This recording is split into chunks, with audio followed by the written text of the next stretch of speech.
Hello दोस्तों, स्वागत है आपका प्रयास चैरिटेबल फाउंडेशन में।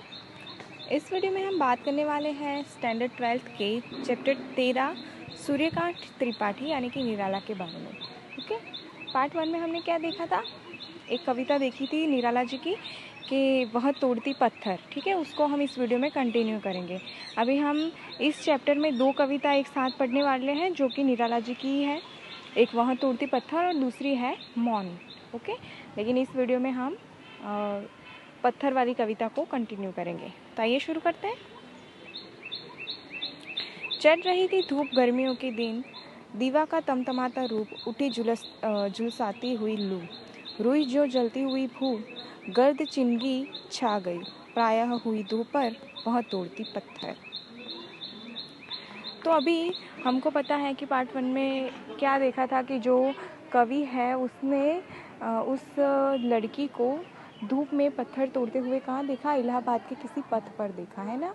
तो वो प्रत्यक्षदर्शी थे उस बात घटना के। और नेक्स्ट कि उन्होंने देखा कि वो धूप में पत्थर तोड़ रही है और ना वहाँ आसपास कोई भी छायादार पत्थर भी नहीं, छायादार वृक्ष भी नहीं है ना। तो इसमें आगे क्या कह रहे हैं कवि कि कवि कार्य की कठिनतर परिस्थितियों का चित्रण कर रहा है। कार्य की कठिनतर परिस्थिति का चित्रण हो रहा है यहाँ पे। जैसे कि दोपहर में धूप बढ़ने लगी है, गर्मियों के दिन है और तमतमाता सूर्य अपनी प्रचंड गर्मी से सबको व्याकुल कर रहा है। ठीक है, बहुत ही धूप पड़ रही है और इसकी गर्मी बहुत ही तेज़ है। यहाँ तमतमाता रूप प्रत्यक्ष में तो दिन का है, पर इसे मजदूरनी के तमतमाते चेहरे से भी जोड़ा गया है। ज़रा सोचिए गर्मी के दिनों में क्या हाल होता होगा। गरम लू के थपेड़े तो मानो मनुष्य को झुलसा देते हैं। कवि कहता है कि इस समय धरती ऐसे तप रही है जैसे रुई अंदर ही अंदर धीरे धीरे सुलगती जाती है। यानी कि बोल रहे हैं कि जैसे रुई को हम जलाते हैं, ठीक है, तो वो एक साथ लपटें नहीं पकड़ती, आग की लपटों से नहीं जलती, लेकिन धीरे धीरे सुलगती है ना। तो वैसे ही धरती तप रही है, ऐसा लपटें नहीं निकल रही है, लेकिन वो अंदर ही अंदर तप रही है। ओके, अब तो दोपहर हो आई है। दोपहर में गर्मी अपने चरम पर होती है और ऐसे में भी वह मजदूर सिर नीचा करके पत्थर तोड़ने के कार्य में लगी हुई है। टिप्पणी देखते हैं। फर्स्ट, इन पंक्तियों में निराला ने शब्द चयन पर ध्यान दिया है। ठीक है, अंश 1 में क्या था कि उन्होंने जो काम करते हुए देखा उस सिचुएशन का वर्णन किया था और उसकी शारीरिक सौंदर्यता का भी वर्णन किया था उस लड़की के। और अंश 2 में जो सिचुएशन है उसके बारे में ज़्यादा ध्यान दिया गया, यानी कि उसके शब्द चयन पर ज़्यादा ध्यान दिया गया है। इस प्रसंग को वहाँ चढ़ रही थी धूप कथन से प्रारंभ करते हैं। धूप का धीरे धीरे चढ़ना, अंततः उसका दोपहर तक पहुँचना, प्रायः हुई दोपहर। यहाँ प्रायः का प्रयोग देखते हैं तो दिन श्रमिकों के पास समय मापने का कोई निश्चित उपकरण नहीं होता है ना। जो मजदूर होते हैं उनके पास कोई निश्चित साधन नहीं होता कि कितने बजे ये चेक करने को। तो वो क्या करेंगे, धूप के हिसाब से अंदाज़ा लगा लेंगे कि कितने बजे होंगे, राइट। तो यहाँ पे धीरे धीरे चढ़ती बढ़ती धूप जब इतनी बढ़ जाती है कि धरती जलने लगे या धूप के थपेड़े असह्य हो जाए तो गट गुबार उड़ने लगे, तो उन्हें लगता है कि लगभग मध्याह्न हो गया है, यानी कि दोपहर हो गई है, मध्याह्न यानी कि 12-1 तो बज ही गए हैं। ओके, सेकंड है कि रुई जो जलती हुई भू में उपमा बड़ी बेजोड़ है। उपमा, यहाँ उपमा अलंकार कैसे सेट किया गया है कि जैसे रुई जलती है तो उसमें से लपटें नहीं निकलती, लेकिन वो जल तो रही होती है ना। तो सेम उसको किसके साथ जोड़ा गया है कि धरती के साथ जोड़ा गया है। ठीक है, कि धरती जो है वो आग की लपटें नहीं पकड़ रही है, लेकिन वो अंदर ही अंदर जल रही है। ओके, तो धरती का भी यही हाल है। शुरू में ऐसा लगता है कि रुई में कोई आग नहीं है और ना ही लपटें उठती हैं, लेकिन गर्मी की अधिकता से पता चलता है कि इसमें आग लगी है। थर्ड है कि ऐसा ही प्रयोग है गर्द चिंगी। दोपहर इतनी गर्म हो जाती है कि धूल का एक एक कण आग की चिंगारी से जान पड़ता है ना। धूल का जो एक एक कण होता है, माटी का एक एक कण होता है, वो बिल्कुल ही चिंगारी सा मालूम पड़ता है, इतनी धूप होती है। ठीक है, ऐसे चिंगारियों की गर्द पूरे आसमान में छा गई और इसी प्रकार पूरे अवतरण में गर्मी की प्रचंडता को अनेक प्रकार से साकार किया है। थर्ड अंश देखते हैं इस कविता का कि देखते देखा मुझे तो एक बार उस भवन की ओर देखा छिनतार, देखकर कोई नहीं देखा मुझे उस दृष्टि से जो मार खा रोई नहीं। सजा सहज सितार सुनी मैंने वह नहीं जो थी सुनी झंकार, एक क्षण के बाद वह कांपी सुघर, ढुलक माथे से गिरे सिकर, लीन होते कर्म में फिर जो कहा मैं तोड़ती पत्थर। अभी यहाँ पे आपने देखा ना कि पिछले अंश में क्या था कि वह तोड़ती पत्थर था, लेकिन यहाँ क्या आ गया है, मैं तोड़ती पत्थर। तो देखते हैं इसमें क्या है कि कवि मजदूरनी को दोपहर की भीषण गर्मी में काम करते हुए देख रहा है, और अब मजदूरनी ने भी देखा कि उसे कोई देख रहा है। अभी क्या हो रहा है कि जो कवि है उसने हमको बताया कि एक लड़की जो है वो पत्थर तोड़ रही है धूप में, ओके। लेकिन अभी क्या हो रहा है कि जो लड़की है वो भी देख रही है कवि को कि उसे कोई काम करते हुए देख रहा है। तो उसे दिखते हुए देखकर, उसके सामने की अट्टालिका को भी देखकर वो प्रायः थोड़ा उसका जो क्रम होता है काम करने का वो विचलित हो जाता है, पर उसके मन में दीनता या ईर्ष्या जैसी कोई भावना नहीं उपजती है। यानी कि वो जो पत्थर तोड़ती है फिर वो लेखक के सामने देखती है, कवि के सामने देखती है, और फिर वो सामने बड़े जो घर है उसके सामने देखती है और वापस अपने काम में लग जाती है। लेकिन ये कैसा होता है, देखो अगर आप कोई काम कर रहे हो, अपना वर्क कर रहे हो, है ना, तो कोई थोड़ी सी भी अड़चन आ जाए तो आप स्लो हो जाओगे थोड़ा, है ना, आपका थोड़ा ध्यान भटक जाएगा। तो सेम इसके साथ हुआ, ठीक है, लेकिन वो वापस अपने काम में जुट जाती है। तो यहाँ पे होता क्या है कि इसके मन में कोई दीनता यानी कि गरीबी या ईर्ष्या का कोई भाव उत्पन्न नहीं होता। उसने कवि को ऐसी दृष्टि से देखा जिसने आतंक को सहा हो, और पर रोकर अपनी दीनता कभी प्रकट नहीं की। यानी कि वो कह रही है कि वो कवि जो है वो कह रहे हैं कि उस लड़की ने मुझे ऐसे देखा कि जैसे उसने बहुत कुछ सहा है, लेकिन उसने रोकर कभी अपनी गरीबी किसी को बताई नहीं है, ओके, रोकर कभी अपनी दीनता किसी के सामने प्रकट नहीं करी। कवि को लगता है कि सितार को बजाने पर भी जो झंकार मैंने कभी नहीं सुनी थी, ऐसी झंकार मुझे उस मजदूरनी के श्रम और उसकी स्वाभिमानी दृष्टि से सुनाई पड़ी। पल भर उसका हाथ रुक जाने पर वह सुडौल युवती कांपी, उसके माथे से पसीने की कुछ बूंदें टपक पड़ी। उसके बाद वह पुनः काम में लग गई। उसके पुनः काम प्रारंभ करने के अंदाज से कवि को लगा कि मानो वह कह रही है कि वह पत्थर तोड़ती है। यहाँ पे वो क्या कह रही है कि मैं पत्थर तोड़ रही हूँ, कि मैं पत्थर जैसी हृदयहीन सामाजिक व्यवस्था को भी तोड़ना चाहती हूँ।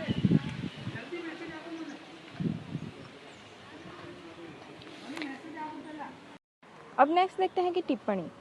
इस पूरे प्रसंग की विशेषताओं पर आपने गौर किया होगा, इसमें बिना संवादों के भी संवादात्मकता है। यानी कि इसमें क्या है कि जो कवि और मजदूरनी एक दूसरे को देखते हैं तब कुछ बातचीत नहीं होती, फिर भी इसमें संवाद होता है। कैसे? मौन रहकर, ठीक है, केवल आंखों से ही भावों और विचारों को अभिव्यक्त किया जा रहा है ना। पहले कवि जो है वो मजदूरनी को देख रहा था, और बाद में मजदूरनी जो है वो कवि को देखती है, और उसके बाद उस भवन की ओर भी देखती है, भवन यानी कि उस घर की ओर भी देखती है जो उसके सामने होता है, राइट। तो पुनः वह कवि की ओर स्वाभिमान और अपराजयता के भाव से देखती है। इस प्रकार देखने का मौन ही मुखरित हुआ है। वीणा की झंकार की कल्पना भी कवि कर रहा है। मजदूरनी का टूटा हृदय ही छिन्नतार है। अंत में मजदूरनी का मौन संवाद ही मुखरित हुआ है। कवि को लगता है कि जैसे वह कह रही है कि मैं तोड़ती पत्थर, ओके। सेकंड को देखते हैं। कविता के प्रारंभ में कथन था कि वह तोड़ती पत्थर, है ना, लेकिन अब क्या हो रहा है, मैं तोड़ती पत्थर। तो इन दोनों में क्या रहस्य है कि प्रारंभ में वह सर्वनाम किस लिए था, सिर्फ उस लड़की के लिए नहीं था, उस सारी मजदूरनी के लिए था, मजदूरों के लिए था जो पत्थर तोड़ रहे थे। इसलिए किसी स्पेसिफिक नाम कोई नहीं मिला, उस मजदूरनी को नाम नहीं दिया कवि ने, राइट। तो वह कहकर उन्होंने सबको संबोधित किया, ओके। लेकिन लास्ट में क्या हो रहा है, मैं तोड़ती पत्थर, यानी कि वो लड़की कह रही है कि मैं तोड़ती पत्थर, ओके। लेकिन उसने कहा नहीं, लेकिन सिर्फ मौन रहकर ऐसे बातचीत हुई कवि और उस लड़की के बीच, ओके। तो यहाँ पे क्या हो रहा है कि अभी पत्थर पर हथौड़ा चलाते हुए मजदूरनी कहती है कि मैं तोड़ती पत्थर, अर्थात ये ये ये जो वाक्य है मैं तोड़ती पत्थर में, वो दो संदर्भ में यहाँ पे बोला गया है। एक तो ये कि वो कह रही है कि सड़क किनारे जो पत्थर पड़े हैं उसको मैं तोड़ रही हूँ, और दूसरा क्या हो रहा है कि वो ये भी बोल रही है कि संवेदनशील समाज की विषमताओं को सह रहे अपने हृदय रूपी पत्थर को भी वो तोड़ रही है, और उससे इस हृदयहीन पत्थर दिल सामाजिक व्यवस्था को भी तोड़ सकती है। हृदयहीन सामाजिक व्यवस्था, उसको भी ये तोड़ सकती है। ओके, अभी ये था कविता 1, वह तोड़ती पत्थर। सेकंड कविता क्या है निराला जी की, वो है मौन। ठीक है, उसको देखते हैं। बैठ ले कुछ देर आओ एक पथ के पथिक से प्रिय, अंत और अनंत के तम गहन जीवन घेर। मौन मधु हो जाए भाषा मुक्ता की आड़ में, मन सरलता की बाढ़ में जल बिंदु सा बह जाए। सरल अति स्वच्छंद जीवन प्राप्त के लघुपात से, उत्थान पतनाघात से रह जाए चुप निर्द्वंद। सेकंड कविता का नाम क्या है, मौन। ये कविता जो है वो प्रमुख कवि निराला की ही है, यानी कि सूर्यकांत त्रिपाठी की ही है। यह निराला ग्रंथावली भाग 2 से संकलित कविता है। ठीक है, ये इनकी कौन सी बुक से ली गई है, निराला ग्रंथावली भाग 2 में से। प्रस्तुत कविता में एक व्यक्ति जो है वो अपने प्रियतम से कुछ क्षण शांति से मौन रहकर व्यतीत करने का आग्रह कर रहा है। ठीक है, इसमें क्या है, एक व्यक्ति है जो अपने प्रियतम से बोल रहा है कि कुछ क्षण कुछ समय मौन रहकर हम साथ बैठे। ओके,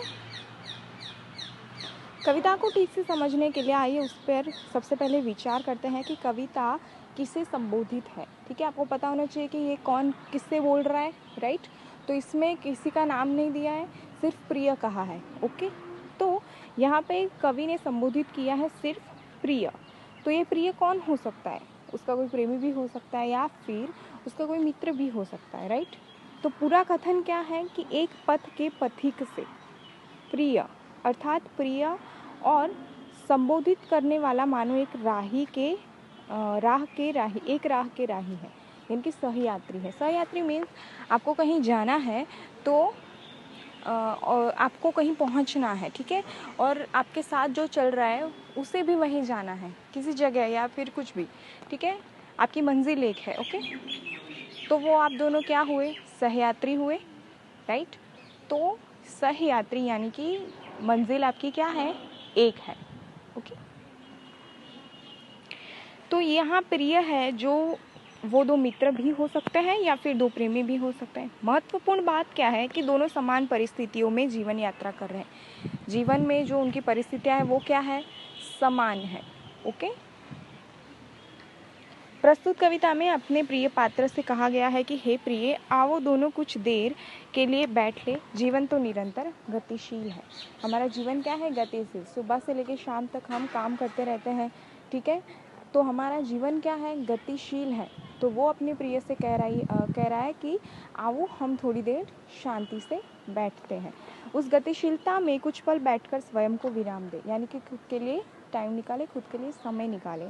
हम दोनों एक ही जीवन मार्ग के पथिक हैं, अतः इस जीवन के क्षणिक और स्थायी कष्टों और अंधकारों को घेर कर कुछ देर बैठे।